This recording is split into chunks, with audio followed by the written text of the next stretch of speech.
যুক্তরাষ্ট্র ইরানের মধ্যে শান্তি চুক্তি, আর অন্যদিকে চিন্তার ভাঁজ ইসরায়েলের প্রধানমন্ত্রী নেতানিয়াহুর কপালে। এই শান্তি চুক্তিকে ইরানকে বিজয়ী সাথে করে সাবস্ক্রাইব করি। আসসালামু আলাইকুম দর্শক। সংঘাতের পথে ট্রাম্প নেতানিয়াহু।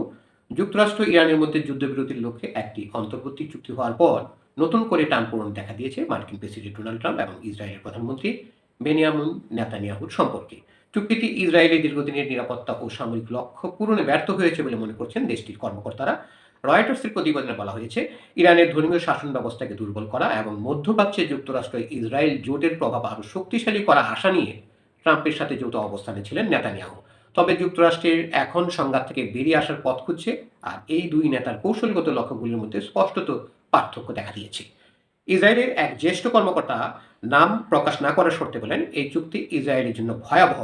প্রধানমন্ত্রী থেকে শুরু করে সেনাপ্রধান পর্যন্ত নেতৃত্বের কেউ এটিকে ইতিবাচক হিসাবে দেখছেন না। ওয়াশিংটনের দাবি, 60 দিনের যুদ্ধবিরতি চলাকালে পূর্ণাঙ্গ চুক্তির জন্য আলোচনা হবে এবং সেখানে যুক্তরাষ্ট্র ও ইসরায়েলের উদ্বেগ, বিশেষ করে ইরানের পারমাণবিক কর্মসূচি নিয়ে বিষয়গুলো বিবেচনায় আনা হবে। তবে ইসরায়েলি কর্মকর্তাদের আশঙ্কা, আলোচনার সময়সীমা আরও বাড়তে পারে, ফলে তাদের সামরিক পদক্ষেপের সুযোগ সীমিত হয়ে পড়বে। চলমান সংঘাতের অন্যতম গুরুত্বপূর্ণ ইস্যু লেবানন ইরান সমর্থিত হিজবুল্লাহকে ঘিরে। ট্রাম্প প্রশাসন লেবাননে উত্তেজনা কমাতে চাইলেও নেতানিয়াহু সেখানে সামরিক অভিযান অব্যাহত রাখতে আগ্রহী। প্রতিবেদন অনুযায়ী চলতি মাসের শুরুতে ট্রাম্প এক টেলিফোন আলাপে নেতানিয়াহুকে বৈরুত লক্ষ্য করে হামলা না চালানোর নির্দেশ দেন।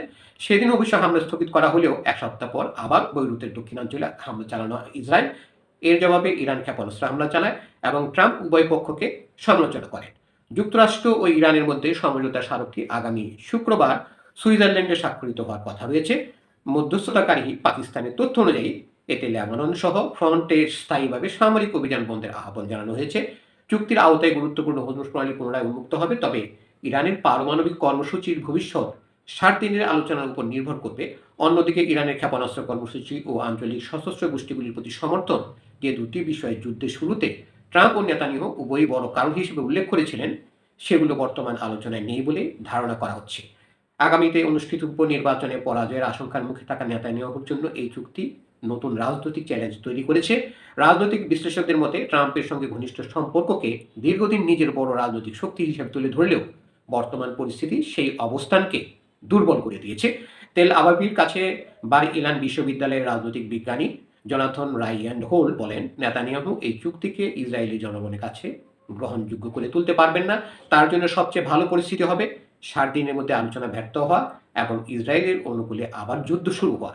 এদিকে ইসরায়েলের জ্বালানি মন্ত্রী এলি কোহেন বলেছেন, ইরান যদি আবার পারমাণবিক বা ব্যালিস্টিক ক্ষেপণাস্ত্র কর্মসূচি পুনরুজ্জীবিত করার চেষ্টা করে, তবে প্রয়োজনে ইসরায়েল একাই ব্যবস্থা নেবে। ধন্যবাদ সবাইকে এতক্ষণ ধরে আমাদের সাথে থাকার জন্য। আরও সংবাদ পেতে বার্তা নিউজ চ্যানেলটি সাবস্ক্রাইব করে সাথেই থাকুন।